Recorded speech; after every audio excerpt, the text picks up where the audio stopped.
ufupi sana ni kwamba hospitali hizi mwanzoni zilikuwa ziko chini ya ofisi ya Rais, tawala za mikoa na serikali za mitaa. Na wakati ule inawezekana ofisi ya TAMISEMI ilikuwa chini ya ofisi ya Waziri Mkuu. Kwa lugha nyepesi ni kwamba mhudumiaji mkuu wa hizo hospitali alikuwa ni mkurugenzi. Baada hapo ukaja waraka wa kuzihamisha hospitali hizi zikaenda kwa RAS, yani kwa katibu tawala wa mkoa. Mkurugenzi na katibu tawala wa mkoa wanapobadilishana katika utawala, inabidi wakabidhiane majengo, watumishi, madeni na vitu vingine vya namna hiyo. Kwa wakati wa mchakato wa kukabidhiana, kama unaelewa nyakati hizo, tunakabidhiana madeni, tunakabidhiana vitu vyote, lakini ambavyo mmiliki mpya anapokuja kuanza kumiliki lazima atahitaji kujiridhisha kwenye baadhi ya masuala. Moja, umesemwa na wafanyakazi 200 wako wapi? Ndio maana unakuta hata kwenye serikali yetu Jamhuri ya Muungano wa Tanzania lilikuja wimbi hapa la wafanyakazi hewa ambao walipatikana kama sehemu ya kuhakiki ulichokabidhiwa kutoka utawala mmoja kwenda utawala mwingine. Kitu cha pili ambacho kinahakikiwa, na hivi umeona hata Mheshimiwa Rais Dr. Samia anaendelea nacho leo katika nchi, ni kwamba watumishi wengi wanadai, lakini kuna wazabuni wengi wanadai. Ametoa maelekezo kuhakikisha kwamba hazulumu mtu yoyote, lakini madeni atakayolipa ni yale yaliyohakikiwa na yenye nyaraka, na mishahara atakayolipa ni ya wale watumishi waliohakikiwa na wenye nyaraka, na madeni ya watumishi watakaolipwa ni wale ambao wamehakikiwa wapo kazini na madeni yao ni halali kwa mujibu wa nyaraka. Baada ya kutoka kwa katibu tawala wa mkoa kama mmiliki au msimamizi mkuu wa hizo hospitali, baadaye amana hospitali ikahama kutoka kwa katibu tawala wa mkoa ikaenda kuwa chini ya Wizara ya Afya. Wizara ya Afya nao katika kumiliki na kusimamia hospitali wakawa wanazihitaji taarifa zote zinazohusu watumishi, majengo, madeni na kadhalika. Ilipofika hatua ya madeni, amana hospitali peke yake inadaiwa kwa mujibu wa taarifa madeni ya watumishi walioenda likizo hawajalipwa, walioajiriwa hawajalipwa, waliofanya vitu hivyo hawajalipwa. 2, kuna madeni ya walioleta huduma za mashuka hizo, huduma siji za nini, huduma za ujenzi wa majengo. Kuna madeni ya wakandarasi waliojenga jengo, waliofanya namna hii. Sasa vyanzo vya fedha vinatofautiana. Vipo vyanzo vya fedha vya ndani, vipo vyanzo vya fedha vya serikali kuu na kadhalika. Sasa ilipoanza kuhakikiwa, si chini ya milioni 500 zimeonekana ni madeni hewa. Si chini ya milioni 500 yameonekana ni madeni hewa. Kwa nini madeni hewa? Ni kwa sababu madeni yale yanakosa nyaraka. Sasa likafika swala lako mezani. Jamani, mimi Bi Martha nadai, mimi ni mjane, nilisupply vitu. Leo anapatikana dokta huyu ni mgeni. Anaweza kaja mwingine mgeni. Chalamila mwaka 2017 nilikuwa hata ukuu wa mkoa sijateuliwa. Si umeelewa hapo? Lakini leo mimi ndo mkuu wa mkoa sasa. Sasa natakiwa nikusaidie Bi Martha sasa. Sasa na mimi nakuja nasema jamani, kwa sababu ni hela ya serikali na ibidi itumike, hebu tuende kwenye nyaraka. Bi Martha ulisupply nini? Tunaangalia. Chochote kikikosekana kinakuchelewesha kwenye kulipwa madeni yako. Umeelewa mpaka hapo Bi Martha? Chochote kile kikosekana kinakuchelewesha. Ndio maana cha kwanza nimehoji kwamba je, ulikuwa ni mchakato wa kutangaza tenda kama ilivyokuwa sasa hivi? Tumesema hapana. Bali ni rafiki yangu, ni mtu wangu aliniambia njoo ushone. Cha pili, yule mtu wako alikuwa na madaraka gani? Alipaswa pia kufafanulia kuhusu taratibu zote za namna kufanya kazi na serikali. Sasa kwa hapa lilipofikia, hatuwezi kukulaumu wewe wala kumlaumu si mtu gani. Lakini ninachotaka kuelewa ni kwamba Watanzania waelewe kwamba deni lolote la serikali linapokosa kiambata ama kiambatanisho chochote, lazima deni hilo halitalipwa. Kwa sababu hospitali yetu hii madeni zaidi ya bilioni 1 ambayo yanaweza kuwepo zaidi ya milioni 500 imethibitika kwamba ni madeni hewa.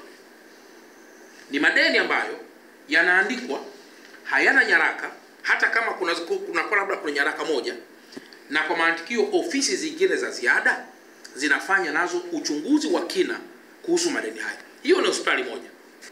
Kwa hiyo kinachokosekana kwako Bi Martha ni vile viambatanisho vingine ambavyo vinathibitika kwamba wewe unadai, ili sasa pesa serikali iweze kutoka na kukulipa.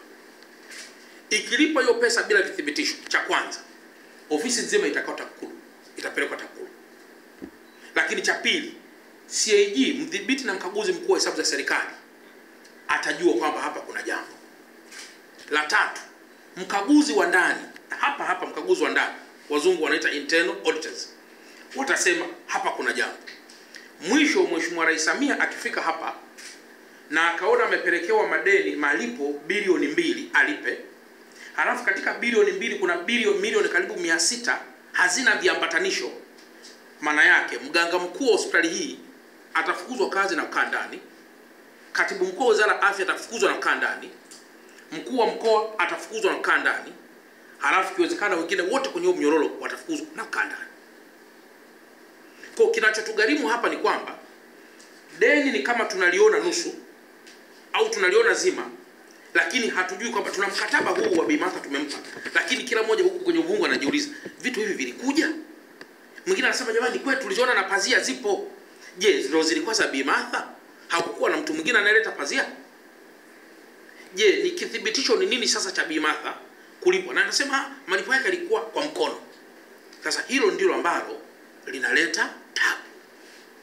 Sasa nini kinafanyika?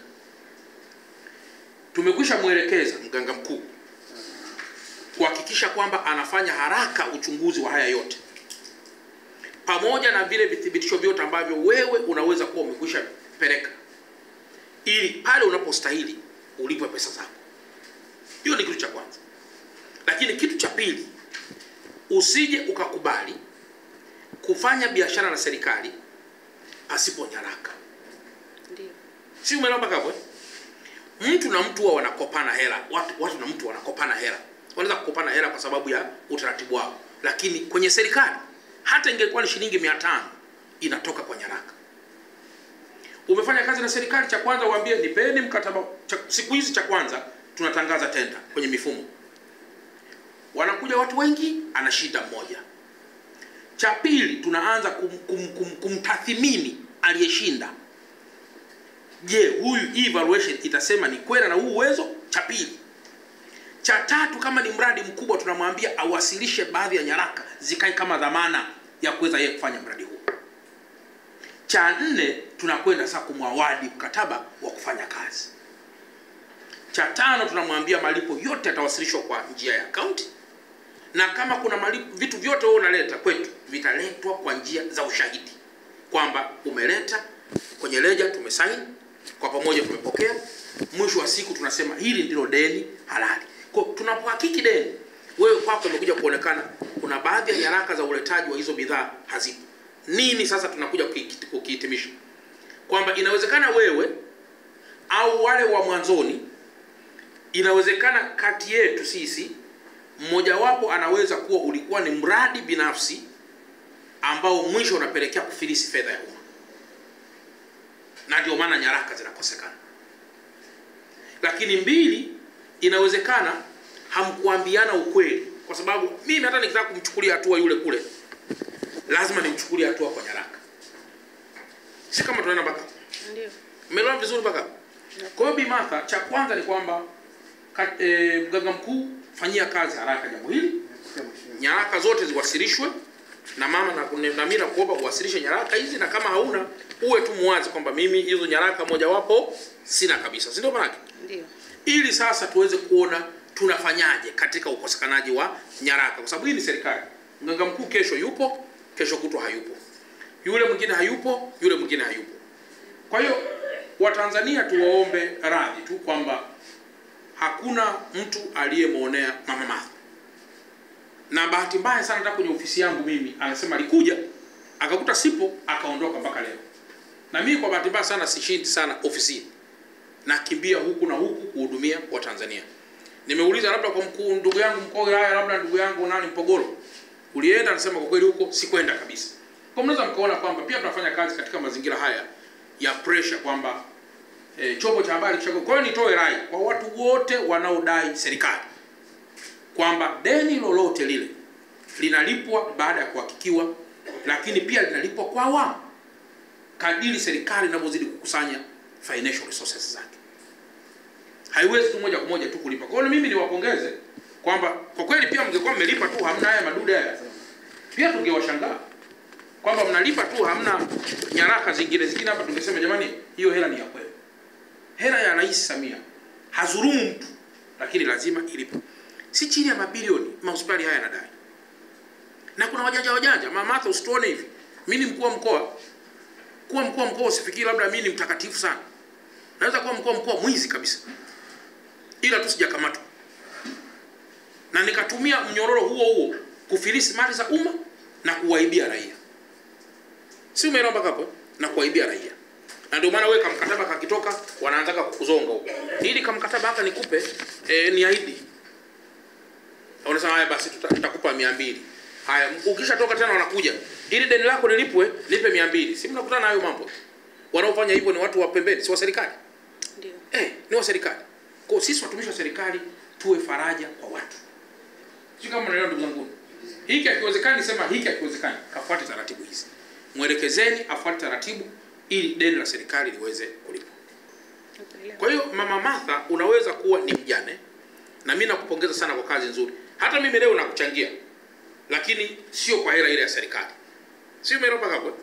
Ile hela ya serikali lazima itoke kwa mujibu wa nini? Wa sheria. Wa nyaraka. Ili nasema ukweli kabisa wa moyo. Na ukikuta deni linachelewa kama nilivyosema na wewe umethibitisha, ujue kuna nyaraka inachelewa. Na kwa kuwa sisi wote ni wageni, hatuwezi kusema sasa Mama Martha tumlipe kwa sababu yeye ni mjane. Hapana. Tunasema Mama Martha, pamoja na kwamba unaweza kuwa ni mjane, una watoto, hebu tupatie nyaraka, tukulipe haraka pesa yako. Naomba niwaambie Watanzania, kwa clip yangu iliyoruka siku ya tarehe 8, ni kweli nilikuwa nadai hapa amana, lakini katika mkataba wangu kuna vitu ambavyo havijakaa sawa. Ndio maana tatizo hili limekuwa kubwa. Lakini bado nashukuru kwa ushauri wenu. Wengi mliniambia niende kwa mkuu wa mkoa, lakini nashukuru kwamba amana yenyewe wameniita hapa na kunikutanisha na mkuu wa mkoa na akanielewesha vitu gani ambavyo vinatakiwa vifuatiliwe kwenye hizo nyaraka ili mimi niweze kulipwa. Kama vitakuwa vimekaa sawa, basi nitalipwa hela yangu. Kwa hiyo naomba Watanzania mjue hivyo, na mimi mwenyewe nimeridhika kwa ushauri nilioupata, na kwa nyinyi mliniambia niende kwa mkuu wa mkoa kwa sababu mlikuwa mnamwamini kama ni mtu ambaye atatoa uamuzi wenye haki. Kwa hiyo mimi ninashukuru kwa hilo, kwa uamuzi wake. Nimeshukuru kwa kweli. Ninashukuru pia mkuu wa mkoa aliposikia kilio changu, amenichangia kutumia mfuko wake mwenyewe pesa milioni 2 katika shughuli zangu za biashara zangu za kuendesha maisha yangu. Naomba niseme asante kwa hili. Kwa niaba ya watumishi wa hospitali ya rufaa mkoa ya Amana na jamii tunayohudumia, tunapenda kuchukua fursa hii kumshukuru Mheshimiwa mkuu wa mkoa, Mheshimiwa Albert Chalamila, kwa kuona jambo hili katika vyombo vya habari na kuona kuna ulazima wa yeye kuingilia kati kama msimamizi na mwakilishi wa Mheshimiwa Rais katika mkoa wetu. Na kama ulivyoona jinsi ambao tumekutana na Bi Martha, leo ni mara ya pili. Siku ya jana tulikutana naye na leo tumekutana naye chini ya Mheshimiwa mkuu wa mkoa wa Dar es Salaam, na tumeelekezwa yale ambayo tunapaswa kufanya ni kumwezesha Bi Martha kuweka viambatanisho vyote vinavyotakikana na sisi kuharakisha kuhakiki deni lake, na linapokidhi vigezo basi liweze kulipwa kwa wakati.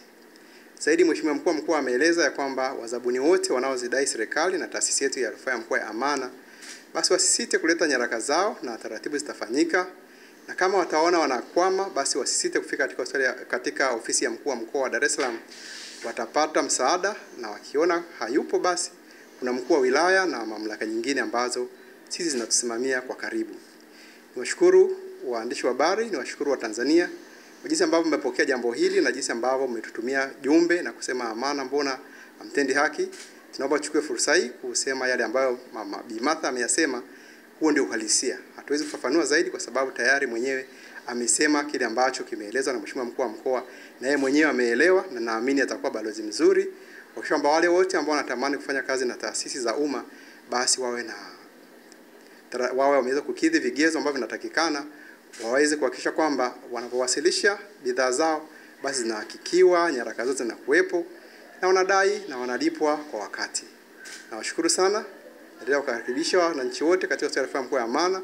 Sisi bado tunatoa huduma nzuri na bora kabisa kwa jamii zetu, kwa huduma za kibingwa kabisa katika maeneo mbalimbali, na naomba wasisite na waone kwamba Amana ni sehemu yao ya kupata huduma, na wazabuni wote waendelee kuiamini taasisi yetu kwa sababu bado ni taasisi ambayo ni ya serikali, inaaminika na inafanya kazi kwa kuzingatia sheria, taratibu na kanuni zilizowekwa na serikali.